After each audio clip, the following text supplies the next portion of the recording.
Have you ever looked back after a gig and realised that you shot yourself in the foot because you got the balance wrong in the practice room? You were so focused on one particular aspect that you totally neglected some others that were really vital. In this video, I'm going to show you a way to adapt your practice in real time so that it stays matched with all the progress you've been making and so that you keep focused on all the important things rather than letting some of them slide. And this is going to lead to you playing better when it comes to the gig. When my students adopt this approach, they deliver satisfying performances much more consistently and they make more progress in the same amount of time. Let's get into it. Now, lots of musicians have a tendency to get stuck in the details and kind of let the big picture slide.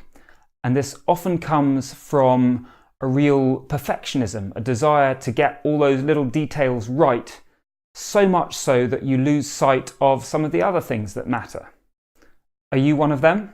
If so, let me know by just writing details in the comments below. Now, these details are important. It is very important that you spend time getting them right. It's just about finding that balance between the details and the big picture. So the way we're going to do this is make sure that we transfer our attention from one to the other. So it's kind of a zoom in and zoom out approach. Some of the time we'll be right in focused on the details. Some of the time we'll be way, way above, taking a look down from a great height at that big picture view. And when we do both of those together in the right way, then we can get the balance right, we can get the practice right and deliver great results on the gig. But the question now becomes, well, how do I decide where to put my focus? When should I be doing the big picture view? When should I be doing the detailed view? How long do I spend on each? When do I switch between them? And the way to get into this is to start out by just doing a run through the big picture, everything that you're working on, but look out for where your biggest problem is. That's going to be the important thing for you to focus on first with the details. So once you've found that, then you do your zoom in. You focus on that small detail where the biggest problem is, and you work on it until you've made some significant progress. Doesn't mean maybe that it's absolutely perfect, but it's clearly better than where it was. Now is the time to zoom out again and do that big picture thing. So you're going to run through again, look at everything, and then ask, where is the biggest problem now? Okay, so it might be in the same place still. Maybe you need to go back there, work on detail again, make some more improvement.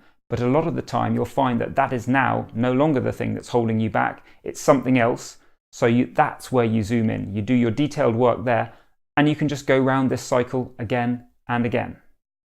So if what you're working on is a whole piece of music, then the big picture is obviously that whole piece. So you can get an idea of where you are by playing through the whole thing.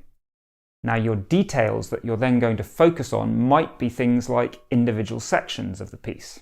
Zoom in, just work on a few bars. But it might be something slightly different. It might be something that relates to the piece as a whole, such as how good you are at being able to play it all from memory. So in that case, you might be zooming in and just focusing on, can you remember everything rather than can you play it all perfectly? And again, zooming back in and out details to the whole piece. But this will also work if your topic is just a short phrase. So in that case, it's the phrase that is the big picture, and the details that you might notice and then you're going to zoom in on might be things like, are there one or two notes that you consistently miss? Is it your ability to play up to tempo? Is it perhaps that you're not getting all the articulations the way that you would like? And again, cycle through that. What is the detail that needs most work? Back out to the big picture, zoom into the detail, keep going. So the action that I want you to take now is to go away, choose something that you're working on and play through it, get that big picture and identify what is the first detail that is the most important for me to address. That's a great first step that you can do. And bonus points if you record yourself as you're playing through this big picture, because that's going to make it much easier for you to go back afterwards and really identify what that detail is that needs the most work. So I would recommend that you check out my video on recording yourself next. Let me know how you get on with this idea in the comments below. And if you'd like the special practice and performance tips that I only share with subscribers, then head on over to playinthezone.com and sign up for the emails. They're free. I've been Mark Morley-Fletcher. Thanks so much for watching. Please subscribe, like and share this video, and I'll see you in the next one.